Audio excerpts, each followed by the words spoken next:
religions are of this world, and God did not start a religion. He never has.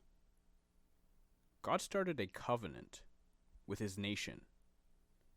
The covenant was the laws of his nation.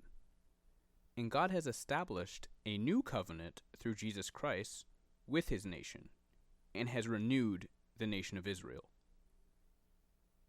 Now, with this being said and hopefully understood, it would then make sense to take a look to see where the Christian religion traces back to, because it definitely does not trace back to God and his new covenant with his nation, Israel.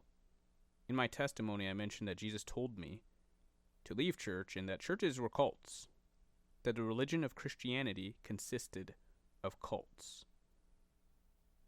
If you take a look into history, you'll find that every denomination pretty much traces back to the state church of the Roman Empire. Now, if you take a look at this chart that I'm showing, it shows around 431 AD there was a council. Now, in this era of time, around 300 and 400 AD, there were quite a number of councils set up to shape the religion of Christianity. Now, concerning this 431 AD, what's interesting about that time frame is that there's prophecies in books that are not even found in the Bible that speak about Jesus Christ and those with him, and that after 400 years, Christ would die and those with him, and no one would have life anymore, and we'd return to the old silence. So it's kind of interesting that when you look back in history, about 400 years after Christ ascended, we're seeing councils coming together, shaping the religion of Christianity. And what has Christianity done? Well, it's lied to people about Jesus, it's tolerated sin, and killed everyone through allowing people to continue in sin. The religion of Christianity is a man-made way to worship God. It's not God's ordained way to worship him. Worship of God is keeping his commandments. It's keeping his covenant. It's abiding by the laws that he's established for his nation.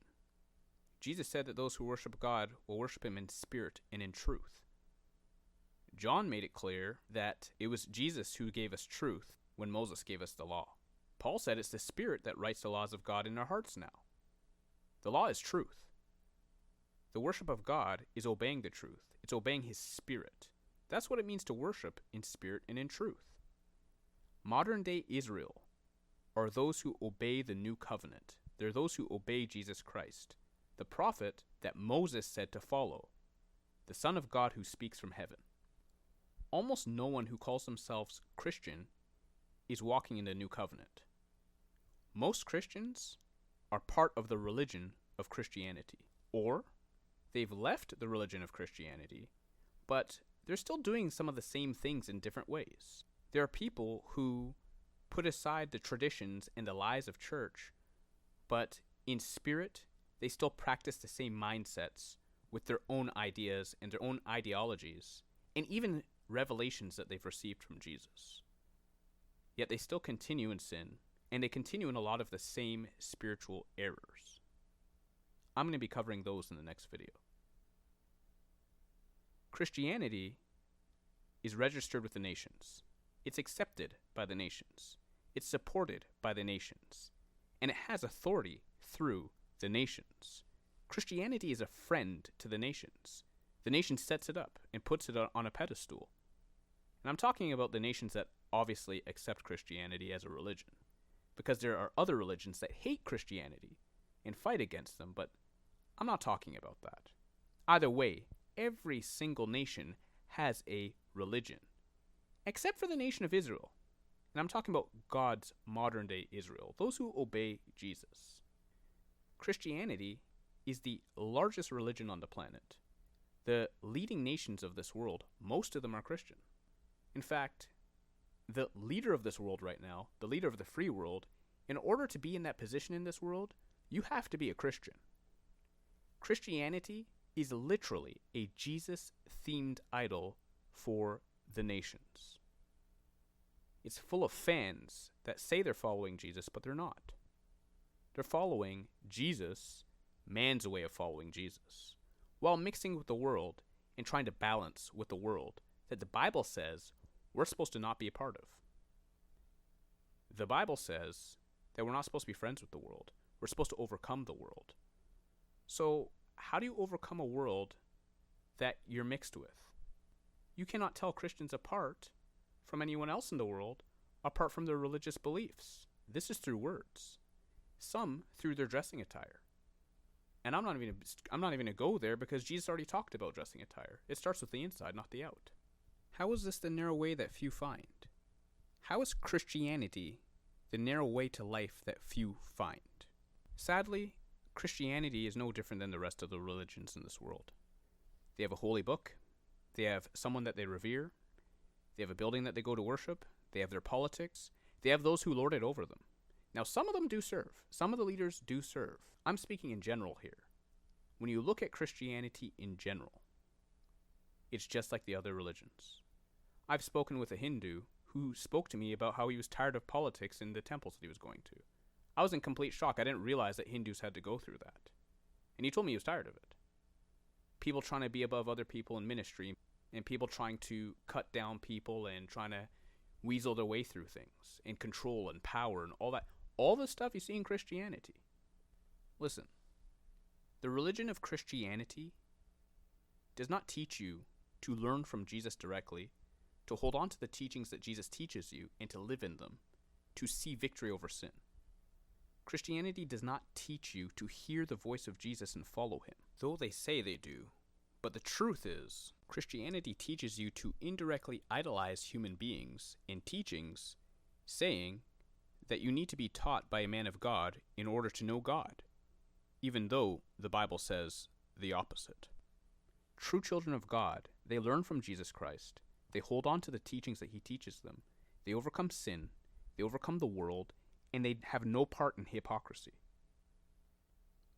True children of God obey him, keeping the laws of the new covenant of the nation of Israel. They're not part of a religion. There's a lot of religious people out there talking about how this is not about religion, but about a relationship with God. I agree with that statement, but what you're practicing is religion. Anyone who has a true relationship with God, anyone in true fellowship with him, does not abide in darkness, which means they actually come to a place where they learn from him and stop sinning. The scriptures say this is how we know that we know him, if we obey his commandments. It also says anyone sinning has not seen him or known him. So how can you have a relationship with a God you do not know, according to the Bible? The situation here is many Christians have a relationship with a false Christ, and they believe it's Jesus. While Jesus is speaking to them, they know of him, they do hear him.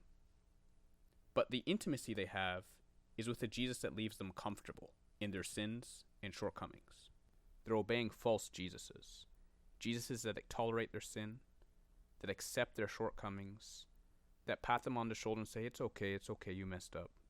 It's fine, no one's perfect. They follow these false Christs and the churches and the ministers that support these false Christs. There's some Christians out there that are following false Christs that get angry over sin.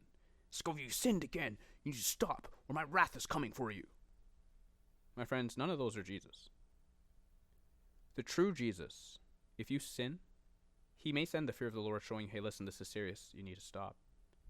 But once you already have that fear of the Lord in you, once that's already there, the true Jesus is beginning to show you the answer.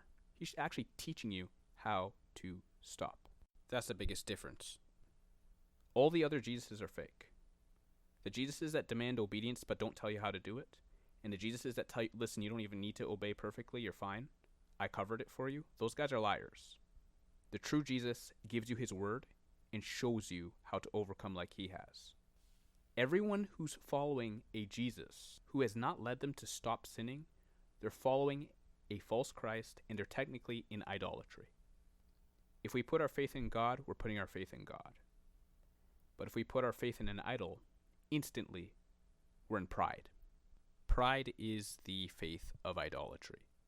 And that's what my next video is going to cover.